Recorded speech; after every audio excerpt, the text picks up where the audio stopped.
Hello and welcome to this FT Live webinar on the French presidential election, the race to the finish. What awaits France, the world and business? For the third time in 20 years, a far-right candidate is through to the second round runoff of a French presidential election. But unlike in 2017 and 2002, this time looks like it's going to be really close. My name's Ben Hall, I'm the Europe editor of the FT.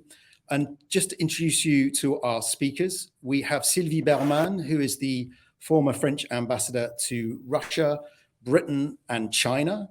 We have Virginie Martin, who is a political scientist and a research professor at Kedge Business School.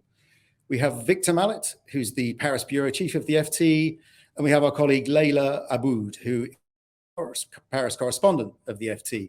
Before we go on, just a few housekeeping notes. There will be time for some Q&A at the end, and you can put your questions in the Q&A box on the right-hand side of your screen. And you can also share your thoughts and tweets on social media using hashtag French election. Virginie, if I can come to you first, could you explain what happened in yesterday's first round vote and where you see this leaving the second round runoff? Hello, Ben, and thank you for your invitation. We have perhaps first to highlight the abstention. Okay, this is a real problem. 12 million people didn't vote yesterday. It's more than the voter for Macron. It's a real problem, first. Perhaps second, this head-to-head is not a surprise, as you said, in a way.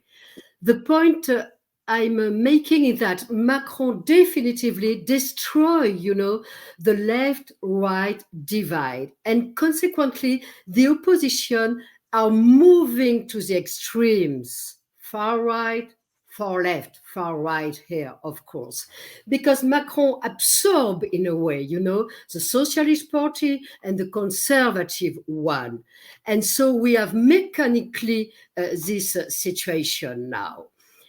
But perhaps the real lesson that we have to keep in mind is that perhaps like for the Brexit, we face in France two caricatural electoral sociology. Okay, in a way, we have two Frances. We can compare that really to the Brexit, according to me. My point is that Macron embodies a certain France, graduate, educated, and so on. And Le Pen embodies another France, less educated, with anger, rebellion, and something like that. So we have two blocks in a way, an elite bloc and a popular one. So it's quite problematic because, we have a sort of lack of unity in our country now. And so what about the second round and what about the transfer of vote in this situation? It's very complicated and it's a weird situation also. Victor, can I come to you? Virginie mentioned the transfer votes there. Can you explain to our non-aficionados of French politics what that means and the extent to which you see those kind of transfers playing out between the first and second rounds? Yeah, it's quite complicated because you have a two-round election. Basically, 10 of the candidates have been knocked out, leaving Emmanuel Macron and Marine Le Pen in play. And the votes of those 10 losing candidates are now up for grabs. The question is, where do they go? Do they go to Le Pen? Do they abstain? Do they not vote? Do they go to Macron? And this is the votes in a way that they are battling for. Obviously, they've secured, each of the leading candidates, Macron and Le Pen, have secured, a sort of voter base. Macron was slightly ahead in the first round, but they need to add to that to win victory in the second round in 2 weeks' time on April the 24th. They need to get the votes of others. So Macron has got the support of a lot of candidates who turned out to be quite minor from the sort of conventional centre-right and centre-left parties, the socialists, the Greens and the centre right, and you know, those people have said, at least the candidates, the losing candidates, have said that their supporters should vote for Macron to keep out the far right.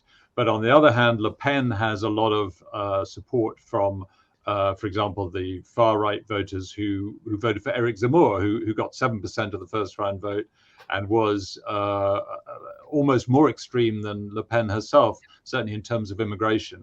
So a lot of those votes will go to her. So you have this sort of battle continuing now, and today, you know, both candidates are out in the field outside Paris, desperately trying to procure votes from people who are undecided or might have perhaps even thought about supporting the other side. Macron was in a working class town, a former industrial centre in northern France, which voted very much for Jean-Luc Mélenchon, the far left candidate who lost narrowly, and voted for Le Pen. And he's trying to get the votes of those people and tell them to come around to his side. Leila, can Macron win over the votes of the far left candidate Jean-Luc Mélenchon? I think there was a poll from Ipsos yesterday that said at least it would sort of split three ways. A third would abstain, a third would vote for Macron, and a third would vote for Le Pen. But he needs more than that, right? I mean, the math is really complicated, and there's a little cynical part of me that when I see a pollster go a third, it just means they don't really know the answer, so they kind of guessed. And they're all, but to be fair, there's more than one polling house that has that sort of breakdown on the Mélenchon voters. The way that I find it sort of very difficult to understand a voter that would go from Mélenchon in the first round to Marine Le Pen the second, but there will be some of them.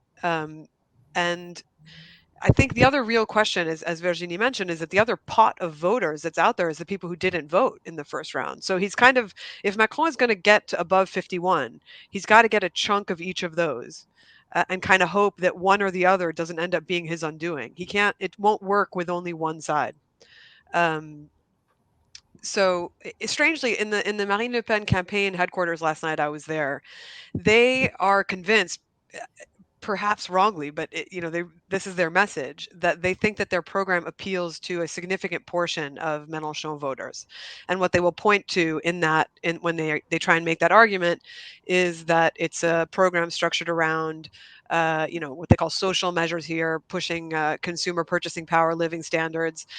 She has a lot in her program, Marine Le Pen, aimed at young people. Some of the ideas I think are loopy, but they're interesting at least. She has one where she wants to get rid of the income tax for anybody under 30.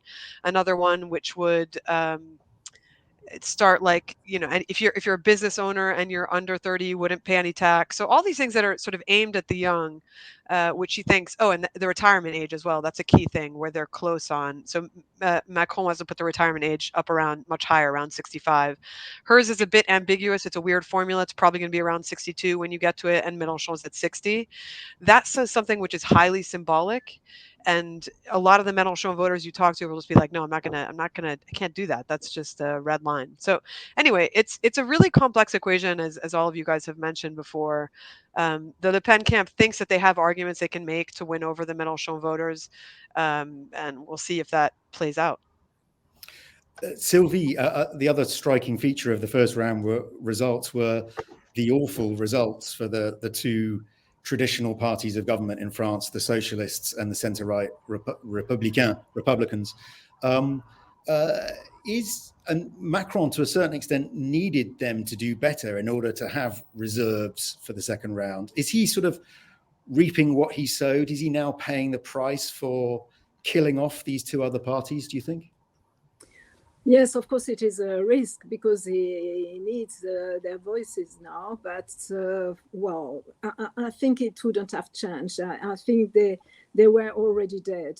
And he tried to rally some members of the left and some members of the right.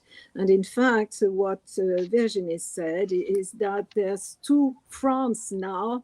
And with people who think they are leftovers and they think that Macron was arrogant. I'm not sure he is, but that's the perception. And it is very important for the people, and in particular on the left. And so now, anyway, what's happening is what is happening in a lot of countries. You have a lot of populists, and that's what happened. Virginie mentioned it for Brexit.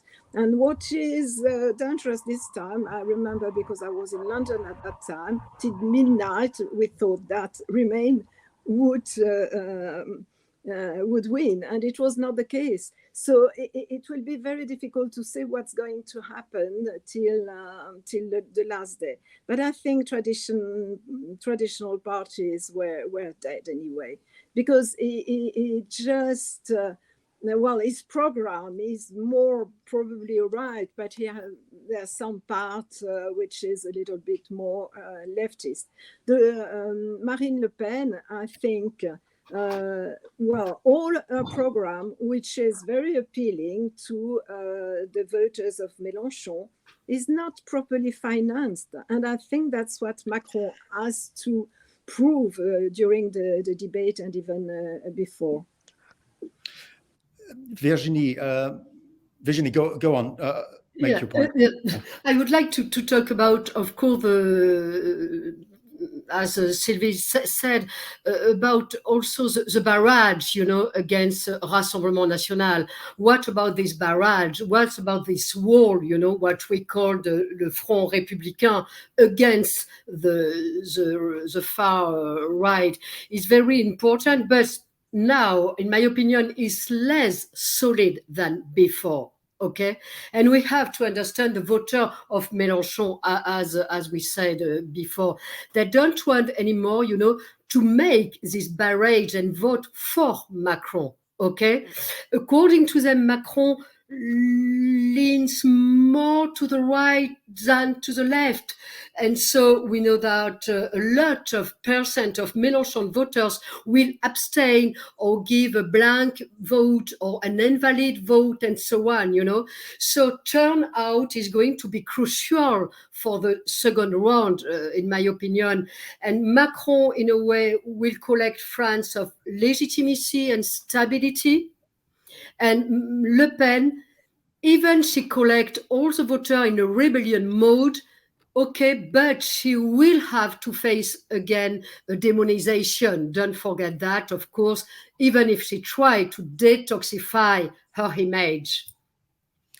Okay, we're going to talk a little bit about this curious campaign and the role that the Russian war against Ukraine played on it. For a number of weeks, it looked like Emmanuel Macron was the big beneficiary of that, but his poll lead soon evaporated. Sylvie, explain what went wrong on Russia-Ukraine for Macron.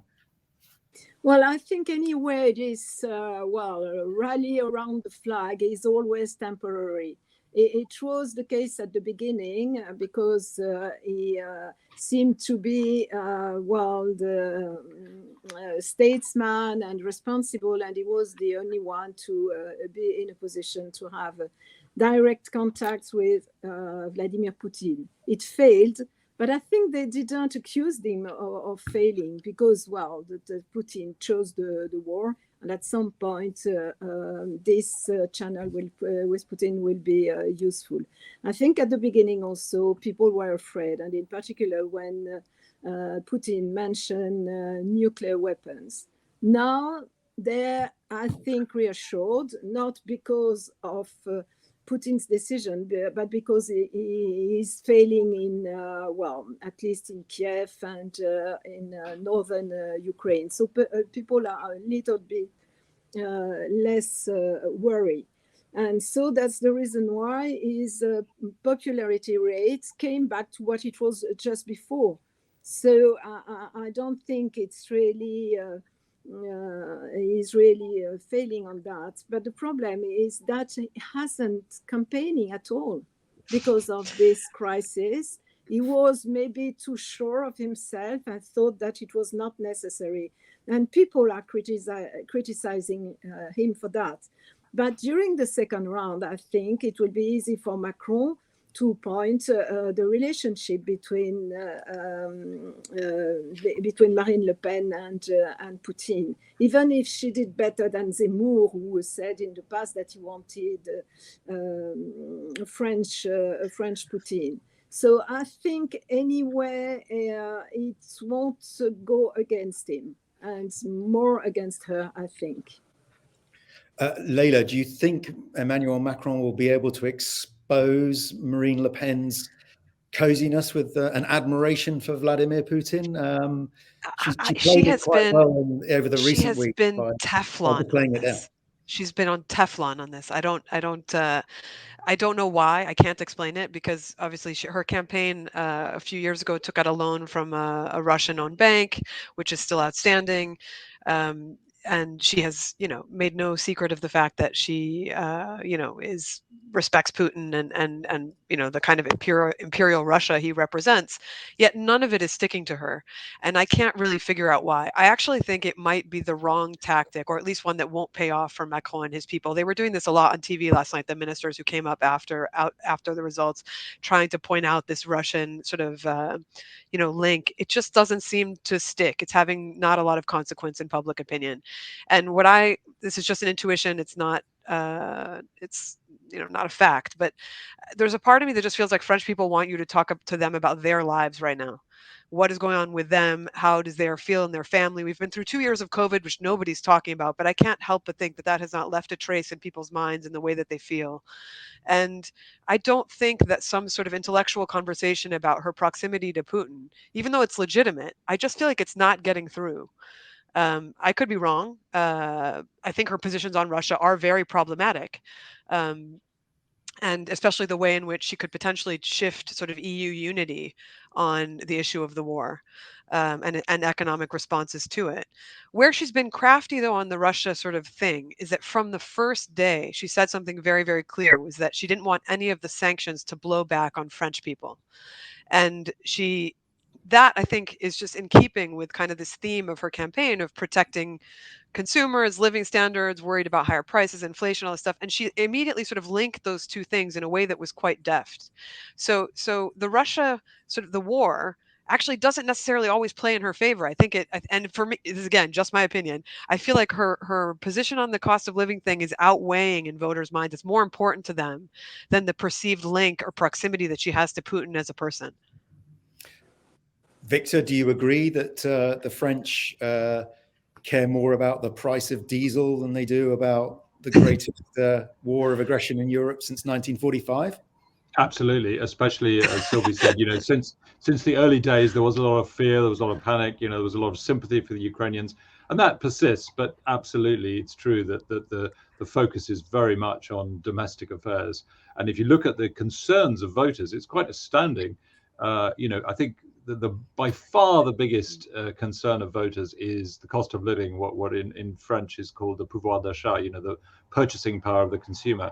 And it far outweighs everything else, including immigration, law and order, crime, and above all, unemployment, which is a real shame for Macron, because he's made full employment his kind of main thing. And that used to be a huge issue for the French. And he's cut unemployment to its lowest level in 10 or 15 years. And he's getting absolutely no credit for it because nobody cares about it. And one of the reasons they don't care about it is because it's no longer a problem. So, and he's also been caught, of course, by her focus on cost of living issues was very timely, because at precisely the moment that that Vladimir Putin invaded Ukraine, of course, that pushed up the prices of energy. And although France has been less affected than its neighbors by this because it has so much nuclear power, doesn't rely so much on Russian gas, even so, the effect on people filling up their cars, and of course car drivers are a lot of Gilets jaunes voters, a lot of them are Marine Le Pen supporters in small towns who have to commute to work by car. It's just had a sort of snowball effect, and Macron is going to have a real problem in sort of focusing on that, and he's going to try and explain rationally that actually her economic policies don't make any sense and his are better. The problem is, will that work? We all know that populist arguments are very easy to make. Let's all have. I mean, both Macron and Le Pen actually have offered voters, potloads of money in the last few in the last few weeks and months. And in fact, Macron has been able to actually give them potloads of yeah. money in terms of subsidies, for example, for petrol and for home heating and things like that. Up to the tune, I think, of something like 25 billion euros just in the last few weeks. That kind of relief has been announced for French voters. So I mean, they're both at it, and it will. At the moment, it looks as though this election will very much be played out over those economic issues. And as Leila said, people care about. They think. People always think they're suffering more than they probably are, and but if you look back in history and you look around the world, actually the French are pretty well off. They have a wonderful health system, they have schools that work, and they're quite prosperous by global standards and by historical standards. And in fact, the cost of purchasing power of the French actually went up, I think something like 8% over Macron's 5 years in power, but that is absolutely not reflected in people's perceptions of his presidency, which are very much affected by what's happened in the last few weeks, which is the rising cost of living. I also think there's a little bit of the averages look really good, but when you're on, the average doesn't mean much because nobody is an average. Because when Victor and I did a big story a couple months back about the economic record of Macron, and it's good when you look at the aggregate level on almost everything except for the debt. It's bad on the debt, but people's actual feeling about it. And also if you're sort of making around the minimum wage, your life is not that great. So I think it's kind of one of these where Macron always has almost always has the good arguments and oftentimes good data on his side. That doesn't necessarily mean he's going to win the arguments in the end when people are sitting in the voting booth. Yeah, the Remainers had good data on their side and good Yeah. arguments, but they didn't win. Please don't say that. Sylvie, do you think Marine Le Pen benefits from a sort of ambient Russian sympathy in the French sort of body politic? Vladimir Putin is kind of popular, or was popular, in right-wing circles. There is a strong kind of anti-NATO streak in French political opinion. Does she sort of benefit from that? She's quite mainstream, isn't she? Yes, well, more or less, but they already voted for her. So it's for her or for Zemmour, and of course the voters of Zemmour will vote for her. I don't think she will attract extra voters from that. Because she's already got those voters. Macron make inroads into her support by pointing to this complaisance, as the French say, this sort of affinity with Putin, this more than that, it's a financial relationship. It's some people might even say it's a dependency on Russia. It's a dependency, that's true. I think he will try to use that, but of course he has to mention other issues which are more of concern for the French, as it has been said, the cost of living, and so from the right, it's also the question of immigration and security.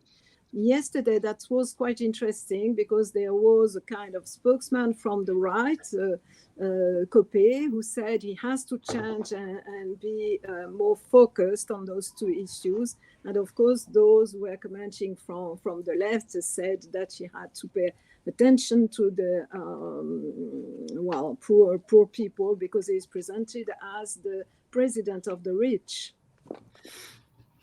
Virginie. In my opinion, about Ukraine, you have to ask and to wonder how far are the French ready to go for Ukraine, And this is important also for NATO, for the US, and so on, because of course the choke has nearly disappeared, and now it's quite a little bit different. And we have also to be careful because, France has got a lot of links with Russian oligarch, with Total, with Gasoil, and so on. And so we have to be careful with this argument, and on this question. More than it, unfortunately, of course, this war has advantages for both Macron in a way, because as Sylvie said, he's commander-in-chief, he's the incumbent president, of course.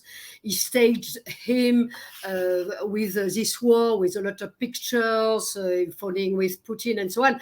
And as Leila said, also for Le Pen, because of course, this war has got a lot of domestic consequences on domestic issues, the cost of living and so on. So it's a real issue, and now perhaps we are going to go towards more classical, if I said that like that, topics, like immigration and so on. We will see what the topic will be on the first, point during the 2 weeks. Well, that brings us quite nicely to the sort of domestic issues and how they're playing out in this campaign. We've already touched a little bit on purchasing power and how smart Le Pen was to focus on that right from the outset of her campaign. Leila, I wonder, though, if you look at her economic program and her welfare program, there is a lot of big spending in there. None of it costed, or very little of it costed. That's a big vulnerability, isn't it? I mean, it was in 2017 when Macron ripped her credibility on economic issues apart. Can he not do the same this time around? I mean, maybe, but you got to understand one thing about the psychology of Marine Le Pen. She spent 5 years trying to overcome the damage of the first round of debate in 2017. Sorry, the debate in between the two tours against Macron in 2017. It is a scar on her psychology and on her entire brand. And she basically spent 5 years trying to make sure that it wouldn't happen again if she would ever be able to face him. And no one thought she'd be able to. And in about 10 days, she's going to have the chance to do it. So I think the key moment that he took her apart on the economic program during that debate was over the euro position. So her very complicated, convoluted position on exiting the euro and the currency, and like she just looked overwhelmed by the whole thing. And in parts because her position itself was like ambiguous and incoherent. She's taken that all off the table in a very shrewd way because she no longer calls for a sort of explicit exit from the European Union. Now she has lots of policies that essentially amount to sort of going against the EU and its laws. So it's unclear. Macron will use this line of attack saying, okay, well, Frexit's not in there anymore, but everything in the program amounts to a Frexit, right? We'll see if that works. It's a really interesting, I'll be very curious to see how that part of the debate goes. In terms of the economic program itself, let's be honest. This is not her strongest area. It's not where she has the best advisors. They've been working on it for a while. It's a weird, so if you want to compare to the other person in this race who did well, it was Mélenchon. You look at his economic program, you may not like it, but it's coherent ideologically. It's anti-capitalist, sort of anti-free trade, much more protection for workers and people, the poor. I don't know what the ideological principle is behind her economic program. She's not actually an anti-capitalist. She's not. She's trying to kind of pretend that maybe she wants to kind of help the working class, not pretend, but she wants to help the working class, so she says that. But she's not like she's not like a tear it all down Bernie Sanders type on the economy stuff. What she's basically aiming to do is supposedly help consumers with a bunch of tax breaks and sort of measures that would supposedly help purchasing power. She wants to start a sovereign wealth fund to invest in French companies. I mean, we have similar things already, but that's kind of an interesting idea. In terms of the costing, a lot of it she just aims at like she's going to cut back on all this stuff for immigrants and foreigners in the country, and that's going to generate massive savings. I have no way to independently evaluate those numbers, but she did bother to put them out. She did a whole press conference, which I went to, about the costing of her immigration. How much does immigration cost France, and how much by cutting it would she save that she could then put to helping the French? Her whole economic program is give the French their money back. That's it. That's the slogan. I don't know. That's horribly reminiscent of something else, isn't it? I'm thinking of Brexit, in case anybody's wondering. It's quite Trumpy. It's quite Trumpy, too. Well, I mean, Sylvie, is any of that compatible with France's obligations under EU membership? I mean, national preference, massive public subsidization of French companies. This is just none of it's compatible, surely. No, it's not compatible. but at the same time, well, people who are voting for her are not very much in favor of the EU. So I'm not sure it would be a good argument for Emmanuel Macron. I think he might raise that, but it is not sure that it works. And she has improved a lot because I listened to her recently. She's much better when she's talking, even on economic problems. She was totally ignorant during last time debate, and it was very easy for Emmanuel Macron to demonstrate that. But it's a bit different now. And she might have more answers and be more convincing with those people who are angry and who think that, well, Europe is not good for them. Virginie, in that case, how does Macron retoxify, I think is the phrase that they use, retoxify Marine Le Pen? How does he make her unattractive and scary, particularly to those Mélenchon voters, and actually, let's face it, to other mainstream voters who might otherwise not go to the polls? How does he rally this Republican front that we were talking about earlier?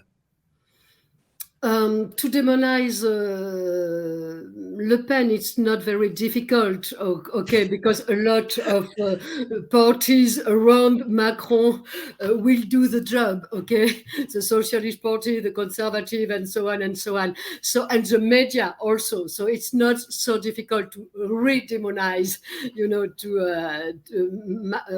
Le Pen. And I think it's not a good idea for Macron to make this job himself. Okay, let's do others for that. It's better, in my opinion. Okay, but perhaps he can avoid her success, okay, the success on the debate, as Sylvie said, because last time she failed this debate, the previous debate, it was hopeful for her, okay, and she must create a credibility shock compared to this debate on 2017, a shock of credibility of foreign affairs, of economic fields, and this point are very, very important for her. But for Macron is easier because he is the incumbent president. It is all those fields, okay? It's he knew, he has got the experience, he has got the knowledge, the abilities, and so on, okay? So for the challenger, Marine Le Pen, it's more difficult, of course. So, but Macron has to correct his image also, because Macron has to stop being strong with the weak and weak with the strong. This is perhaps his problem, So perhaps Macron is her best enemy. His best enemy of Macron is Macron, and her best enemy of Le Pen is Le Pen, okay? Because there are two brands, but two hated brands. Don't forget it. Victor, I mean, when in situations of adversity, Macron is quite good at facing down his critics in person. He loves the big crowd, sometimes the hostile crowd, and he stands there and holds his own and argues, and sometimes can be quite effective at disarming his critics. What makes you think he can't do it this time? No, I mean, I think, he can. There is this perception that he's arrogant and doesn't like talking to people. It's almost the opposite. I mean, I'm not saying he's not arrogant, perhaps, but he loves talking to people and he loves arguing with people. I mean, I suppose, Pache, my French colleagues here, the French love to argue, and he loves to argue, and he loves to win the argument, and he's sort of criticized for being too arrogant, and he just says, no, I'm right, and I want to tell you why I'm right and how I'm right, and he's very forthright about that. And it's actually quite, I've seen him do it, in sort of, working class areas of Amiens, which is his hometown, but elsewhere as well. He definitely has this ability to to persuade people when he meets them in person. The problem is with this campaign is that he hasn't actually been out there very much. He hasn't met people in person. And that's also, of course, been the case throughout COVID, where it's very difficult for anyone to get out. And Marine Le Pen, on the other hand, has really got out there. She's become the sort of smiling face of the reasonable politician. You know, she strokes her cats, and she's very successfully gone out to small towns and villages to meet, you know, as many people as she can in the last few months. And Macron was distracted by international diplomacy and really didn't do that. But he does like doing that. And today and tomorrow, and no doubt the next day and Thursday, you know, he will be out there doing what he does. And it's, you know, it's pretty effective, I think, when you see him in action. There was a time after July the 14th, Bastille Day speech, when he was confronted by a couple of sort of protesters in the Tuileries Gardens when he was walking with his wife, Brigitte. And he kind of had this argument with them, you know, and his security guards were panicking because he was sort of surrounded by a very small group of protesters, but they were obviously people who didn't like Macron. And by the end of it, he'd kind of argued them into a corner, into silence. And they kind of walked away and said, oh, damn, I forgot to tell him that I hated him because, you know, he was arguing with me so much. So, you know, it is quite a, you know, he can be very effective, and he's very energetic and very determined. And I wouldn't underestimate his campaigning ability from this day onwards. You know, as I said, today he was in northern France. Tomorrow he'll be in eastern France, and he will definitely be out there trying to do that. Yeah. Sylvie, you watched Brexit up close. Do you think this will come down to the same kind of reaction? It's a sort of almost an emotional reaction, one really determined by anger and frustration with the French elite rather than with arguments over policy or whether somebody is right or wrong? Yes, I'm afraid so, because, well, there's a lot of hatred for Macron. And sometimes it's totally irrational, because as Victor said, he likes to argue with people, he likes to talk with people, and but he's really perceived as arrogant, and people think they are despised. And so this is simply anger, and that's the case when, well, they can vote against him just for that, and it means against the elite. There is a contradiction, because during the COVID, he did a lot for the people. And I remember some, well, say shopkeepers or whatever, but it was in Paris and not outside of Paris, who said he did a lot, and they were very thankful. But I think that has been totally forgotten. And so now there's a lot of anger. And, well, there's a lot of people who voted for Mélenchon who really hate him. So that's what will count during their votes. Maybe they will abstain. That's the best what they can do. But it's not sure, because probably some of them will vote for the far right, for Marine Le Pen, because there's not so much difference between people from the far left and people from the far right. And, you know, what has been said is that the Socialist Party didn't talk anymore to the workers. And so that's the problem now, because those who are talking to the workers, it's either Marine Le Pen or Zemmour. And so that's problematic. Virginie, do you think France is heading for social unrest, whoever wins this election? Do you think it's going to get that bad? What I wanted to add just before, excuse me, Ben, Sure. It's also the role and the importance of the media, you know. Because what about the media? The more the media tell you how voting, the more you can vote at the opposite. You have to be careful with that, you know. We've seen that for the referendum, the previous referendum in France, you know. You can see that in a way for the Brexit, you know. And this is also the problem, because there is a public opinion and the opinion of elite and the opinion of people and of population.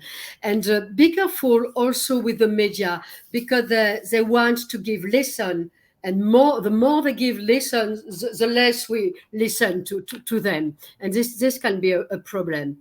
And we can have also, of course, a sort of, a third round in the street.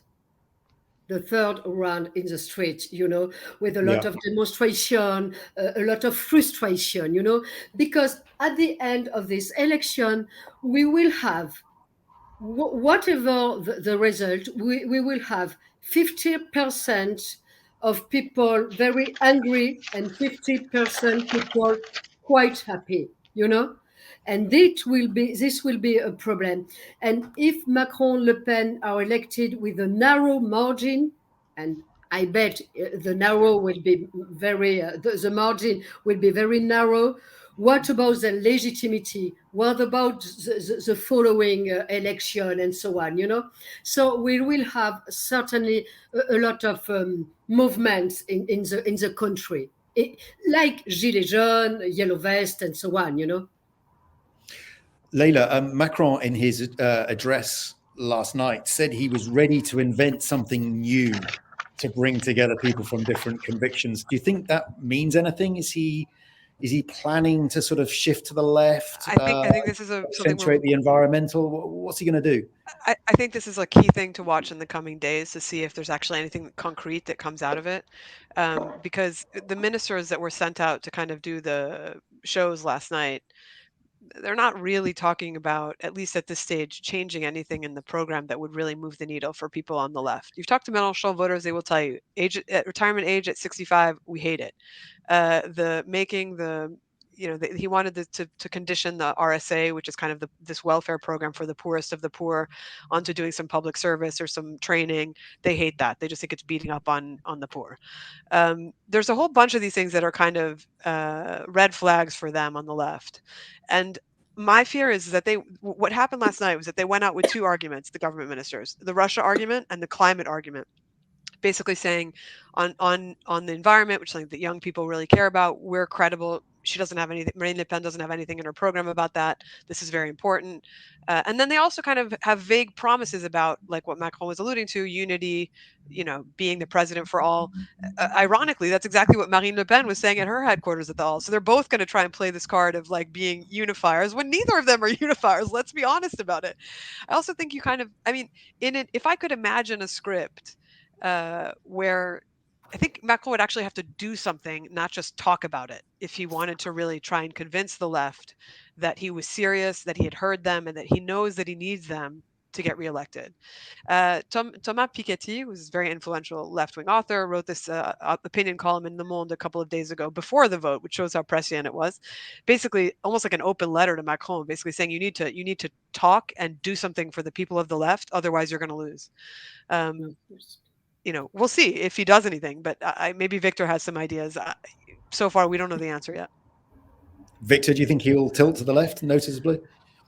Yeah, I think he's going to make these offers, although his thing about sort of innovative, opening the doors to everyone, I think that is very much what Le Pen is doing as well. Le Pen has said she'll have a government of national unity. She wants to open it up to everyone, not just people from her far-right Rassemblement National party. Macron is more or less saying the same. He's saying he wants to rassemble, he wants to bring everyone together. He wants to give people who disagree with him a voice in how the country is run. That's pretty much what he said last night and what he's continued to say today. So, yeah, I don't think we're talking about very concrete proposals at this stage. It's really just a way of saying to the left, look, I know you disagree with me, so come and influence my policies and we can do it together. That's what he said. The risk of this, though, is that he tried this once already and the left has already been burnt by it. So it's like, are they going to, it's kind of fool me once sort of thing, no? Yeah, that's right. And perhaps also for Macron and Le Pen, what are their vision of France, for France, how they imagine France in the future? We don't know that, we are always with concrete solution, but what is the vision? What is the future? What do they want? We don't really know that, I feel like we know for Le Pen, don't we? They both use the same language of it's a civilizational choice almost, but without actually necessarily explaining what that might be. Victor, I wonder whether you can just sort of tease out now what might happen, especially if Le Pen wins.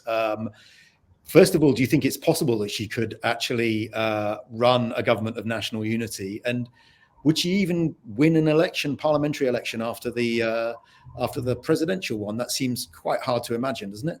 Yeah, no, I mean, what people are saying is that if Le Pen wins, she will find it much harder to form a government in the legislative elections in June than Macron would if he wins. He will be able probably to assemble at least a coalition government of sort of like-minded MPs from perhaps from the centre-right, the centre-left, and so on. That seems a lot more feasible for Macron than it does for Le Pen. So she will immediately probably have a problem of being able to make laws and put in place all the things she wants to put in place.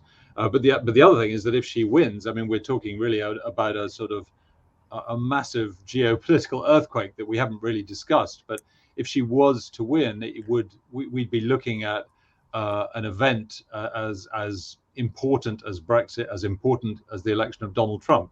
You know, in a way, Western Europe and the Western European democracies like France, Germany, Italy, and Spain, and so on, are really the last kind of conventional Western liberal democracies that are still standing and haven't yet been taken over by populist or nationalist leaders. I mean, I know Biden was elected after Trump, but you know, there's still a fear that Trump might come back, and he did win power with a very large share of American voters. And if that happened in France, I mean, we were looking at, there would be absolute, trauma in Germany, I think, and indeed in many other EU countries, at sort of seeing one of the founder members of the European Union, turn away from international institutions like the EU, but also turn away from NATO, the Western Alliance. I mean, this would be an enormous event, I think, and not one to be underestimated in terms of its impact, either on geopolitics and sort of, the confrontation between the West, China and Russia, or indeed in terms of financial markets.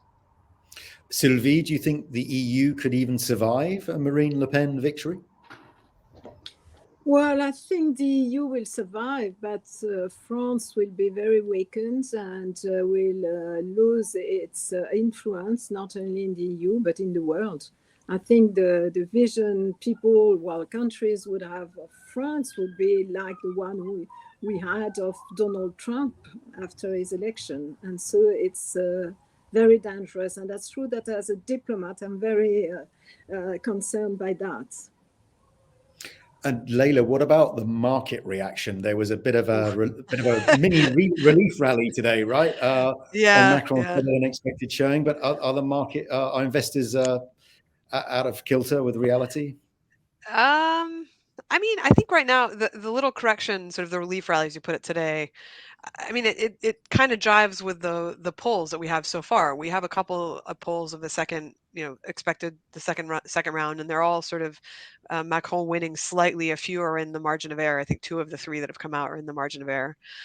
So it's not irrational the way the markets are reacting, but I mean, if you just spin it forward, if she did win, it would be highly disruptive for both the equity and the debt markets, and in a way that, it's not as if it's not that predictable, but it would not be. It's not going to crash the entire European market or anything, but it's definitely not going to be a good development if that happens.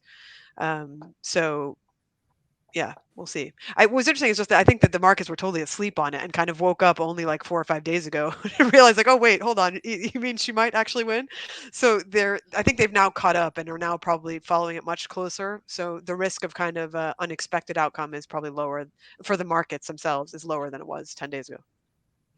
But I mean, a big clash with Europe on fundamental sort of principles could spook investor confidence in the whole Eurozone, right? So you'll see a widening of spreads between French debt and German debt.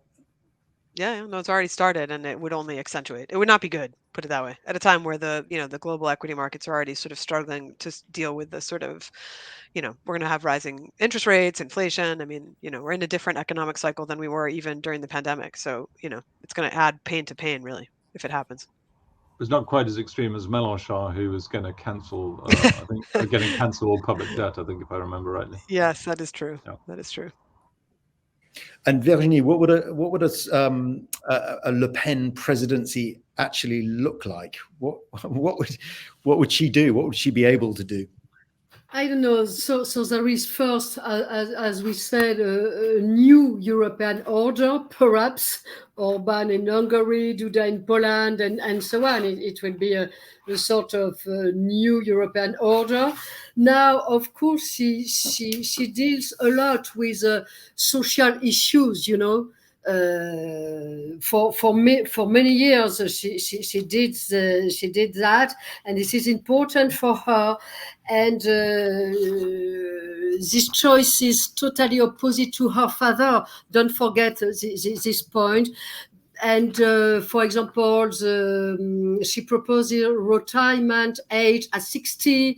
She focuses on income tax for people under 30 and so on. You know, it's something bizarre, sort of welfare state. Okay, so it's quite bizarre. Of course, there will at the first intention the topic of immigration, of national identity. What about Zemmour? Will govern? Excuse me, Leila. Yeah, just on the immigration thing, she said very clearly that the first thing she will do is introduce propose a referendum to put to the people so she can change the constitution. The referendum. Yeah, so this thing is already written. I literally have it on my desk. I already have it on my desk. It's written. She has a lawyer. She has this former justice minister, the guy she wants to be her justice minister, who's vetted the whole thing. They've been working on it for years. It would be the first thing that she would do.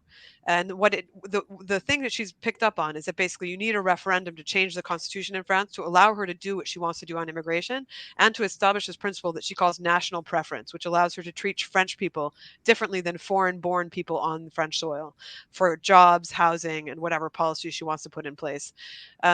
In order to kind of do an end run around the equivalent of the Supreme Court here, she has to do the referendum. That will be one of her first moves.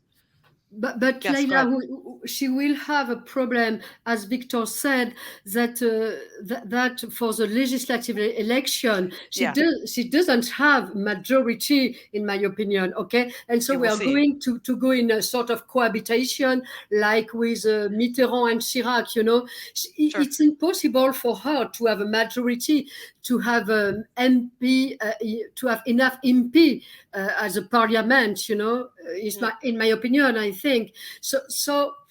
Perhaps we're going toward a sort of cohabitation. Which would maybe limit her ability to do some of the things she says she wants to do. You know, or it'll freeze the country for 5 years, and I don't know if that's a great outcome either. Okay, I think we've got about just under 10 minutes left, and with lots and lots of questions coming in. I should have mentioned earlier as well, some viewers, some subscribers already sent questions in advance, which I have been using to structure this discussion this afternoon. But just to pick up on some that have come in now in the chat, Sylvie, if I can come back to you, what would actually happen to the West's united front on the war and united front on sanctions with Russia? Do you think that would fall apart? Yeah, I think she will change policy towards Russia. What we don't know, in fact, is really the general opinion in France. Because, the media, as Virginie said, are very important, but they represent the elite. And there's a lot of indignation, of emotion towards Ukraine, but it's not necessarily shared by the people. And so she might change radically the position towards Russia, decides to start with the sanctions. And because for two reasons. Once because it's targeting Russia, and the second reason being that it's affecting the people in France, because it weakens our economies. And so I think there will be a different policy towards Russia. And Victor, what would a Le Pen presidency mean for the Franco-German relationship? I'm sorry. that wasn't deliberate. I think it would be extremely difficult. Especially with the coalition government we have at the moment in Germany. I think it would be extremely awkward. I mean, I don't think people have quite thought through how this would be managed, but it would be a fundamental problem at the heart of the EU. I think the Germans, from what talking to my colleagues in Berlin today, they seem to be quite sanguine about the idea that Macron will definitely win, and I think that may be that they may, in the days ahead until the 24th of April, they may start to get a bit more nervous about what's going to happen, because clearly, they're not on the same page at all. Whereas Macron has been very much, in league with Germany, both Scholz, but also Merkel before him. And they set up this whole 750 billion euro pandemic recovery fund. That was a Franco-German project initiated by Macron and Bruno Le Maire and the German finance minister. So this whole that kind of thing would just be called into question, I think, because cooperation at the EU level would just become much more difficult. And then you've got the whole issue of NATO as well, which would be another fundamental problem. No, I think it would be extremely awkward for all kinds of reasons. We haven't talked that much about the immigration issue, except just now, as Leila was saying, that is one of the first things she would do.